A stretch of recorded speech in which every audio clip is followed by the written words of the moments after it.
Hi, how are you? Hello, I'm I'm Ariana. great. Nice Hi, to speak. Ariana. How are you? I'm awesome. Nice to speak to you again. So, um, Detective Jin and Detective Bryant have finally hooked up at this point. Oh, it's been a little while coming, people have been waiting for that moment. And I think there was a lot of sort of tension in 207 that was sort of, kicked up by watching, what was going on with Terry and Markeisha. And people are gonna be satisfied with that in 208 for sure. For sure. What was it like shooting that scene? Because it's not graphic, but it's not like PG. No, no. And that was sort of the genius of the way that it was choreographed, right? Because it was so hot and heavy. And I have to say, my entire season 2 prep was all about getting in shape for that one scene because I knew that it was coming.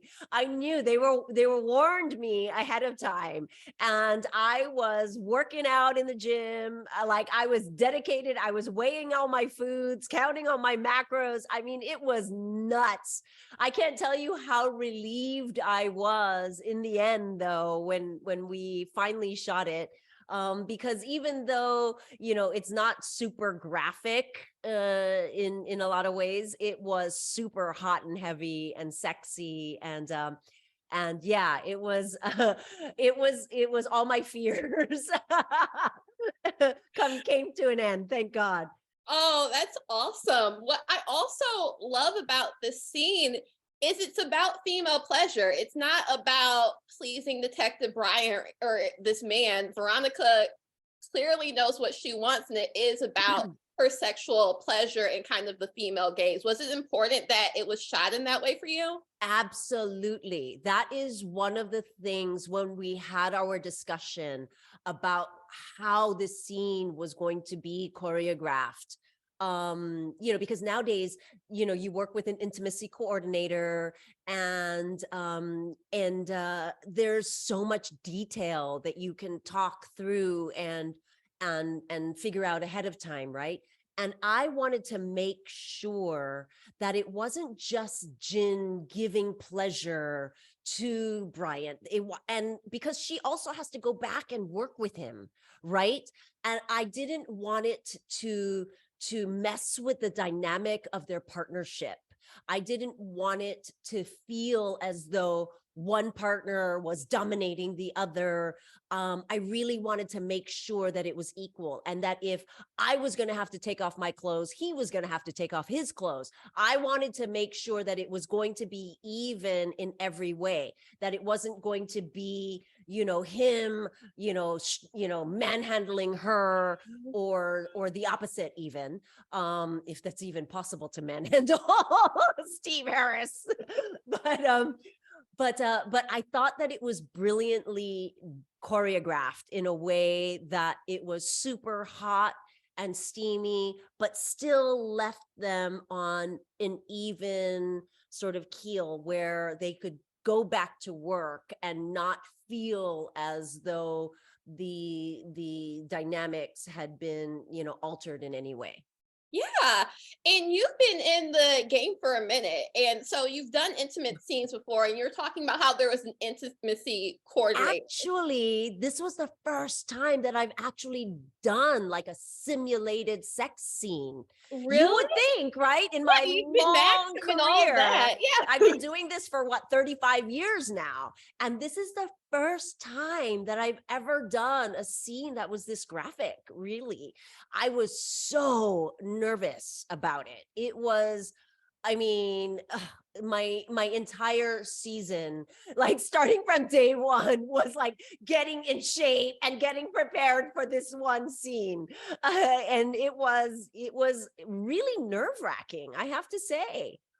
That's crazy because like you've done quote unquote sexy stuff before, but I think it's very interesting that you haven't. But I feel like actually that might really be a change that is going on in Hollywood Yes. about female pleasure and especially women of color being pleased in that nature and not kind of just being like a prop that's just standing there. Right, or fetishized, right? Yes. Yeah, and I think that, nowadays with everything that you see on cable television, that, it can be so much more graphic, right? You can show so much more. And then when you don't, it seems fake, right? It Hmm. seems like you're kind of, trying to get away with it.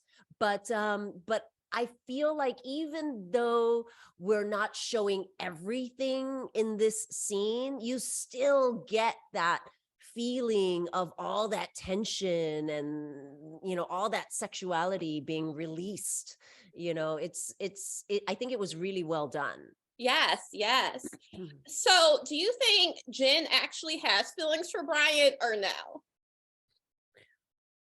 I think she does, in as far as what Jin can feel.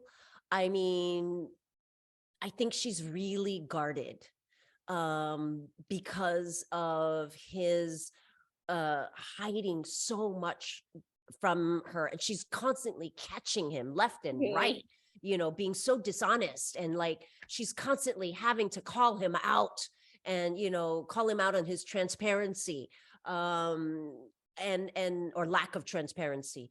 Mhm. That I think she's a smart enough woman that she knows that she cannot give in to him 100%. And I think that's not in her nature either. I think, Mhm. she is just, she's gone through so much in her life that she's always going to be guarded. But women, female cops, it's so hard to be a female cop and be with anyone who is not a cop. I think female cops have to be with other people who are in law enforcement, because you wouldn't be able to I don't think any other kind of relationship would be able to survive. Somebody wouldn't, and people would not understand outside of being a cop, you know anybody Yeah. who's not in law enforcement. Yes. This episode, we also find, I feel like it answered a lot of questions I didn't know that I had about Jen, is unfortunately her self-harm. And that is how she's been dealing with stuff, because she seems Mm. so even kill about everything. And it's because unfortunately she didn't choose like the best outlet for her to kind of relieve her stress and what's going on with her everyday life.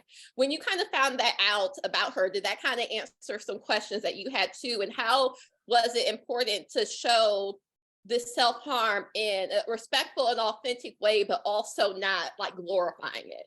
I have to say, in doing all the research for this character, that was the hardest thing for me to research. It was so hard for me to understand that headspace. I've never experienced it myself. I don't know anyone who's opened up to me anyway about it, who's done this. I called, like, my friends who were doctors, who were psychologists, psychiatrists, to help me understand what goes on in the minds of some of people who do this self-harm. It's still very difficult for me to wrap my head around it, right? Where that comes from, how that relieves whatever it is, the stress it is that they're feeling. But the writing is so great in this. Mike Lee, who created Jin, this character, and this backstory for her, really gave me great insight about the sister, and losing her sister, and how, because she wasn't able to save her sister, wanting to save other people in, everyone else, her community, Mhm. really is what drives her, is what, gets her going and keeps her working in this crazy, law enforcement, in this crazy business of law enforcement. Yes, that's what's amazing about the show, is that it's like a huge ensemble cast, but no one's really in ornament or for decoration. Like everyone has such a heavy backstory and motivation for kind of everything they do. Yes, nothing, every little line is, there's such deep meaning, right? Nothing is thrown away, even if it's just describing the era, or where they're at. Every line is so like full of intention, because we've only got 10 episodes to Mhm. tell this story. And so there's no fat in any of the writing. Everything is meat, and everything is so full of backstory and information, and it's so deep. It's great writing on this show. I'm so proud of being Yes. a part of this. I don't know how I got so lucky. It is pretty incredible. I had another question because in the beginning, Detective Jin is very like above board, and she still pretty much is, but she's having a bit of a wiggle room on because she's semi influenced by Bryant's like headstrong pursuit of Meech and Terry. However, as a viewer, I'm always like, why are they completely ignoring Lamar? Oh, right. Right. Well, I think because Meech is so in your face Mhm. about it, going to clubs and spending the money, and like just sort of toying with the cops, right? Mhm. He's daring them to you know, find out about their business. He's daring them to figure Mhm. them out. He is really a hero, like in his community, to a Yeah. lot of people. And so, I think that sort of makes these cops want to get them even more, right? Because he's embarrassing them in on their own turf. Yes, yes, yes.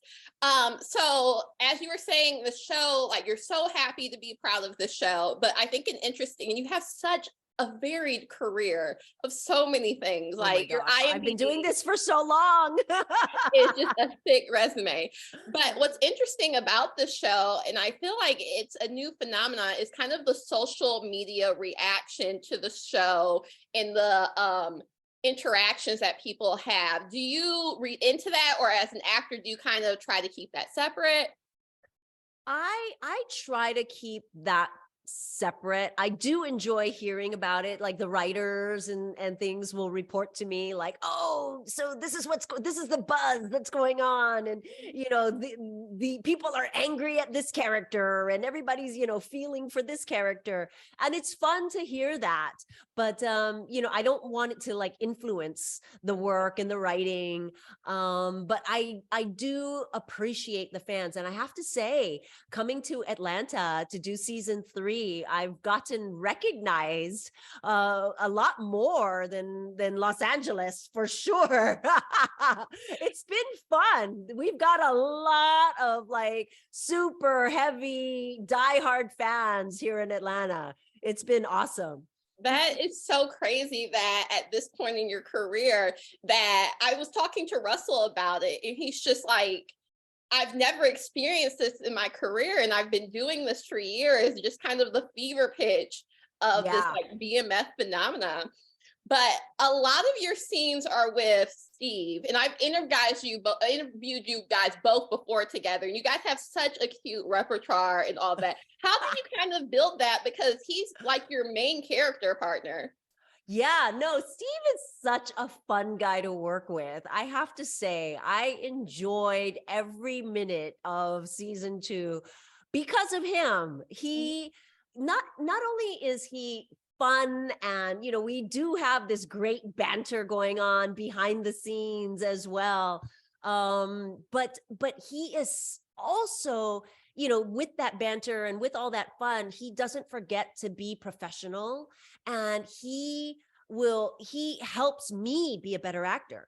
There were so many times when he would, point things out, and he'd say, "Hey, who, don't forget about this." And I'd be like, "Oh yes, right, that's right, I forgot, like, thank you for pointing that out." Or he'd say, "Oh, don't remember, ask them about the eye lines," or even yesterday we were working together on a scene, and he was talking to the camera guys about, like, oh, we did this in the wide shot, and now that we're on the close up, it's not going to match, so I have to do this and this. And I was like, I don't even know what you're talking about.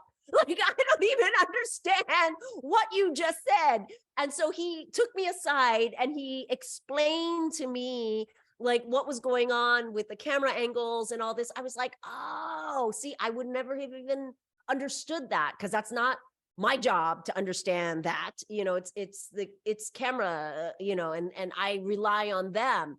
But he is such a pro, and he just makes me a better actor, and I love it. That's awesome to have in a scene partner, and definitely be able to continue to grow and learn in your role. Yes. Yeah, It's just, to be able to work with somebody that you really get along with and helps you, it really is a partnership. mhm, And you don't always find that with other actors. Sometimes people are just so in their own heads and whatnot. But we had a great time. We had definitely a great connection, and I think it really shows on screen as well. for sure. Well, thank you so much for taking the time to talk to me. Congrats on season 3 and starting to Thank work on you. that. And I hope to talk to you about that in future projects, because Kelly's I always hope. busy. So much to talk about. Awesome. Thank you so much. You have a good one. Talk to you soon. You too. Thanks. Thanks. Bye.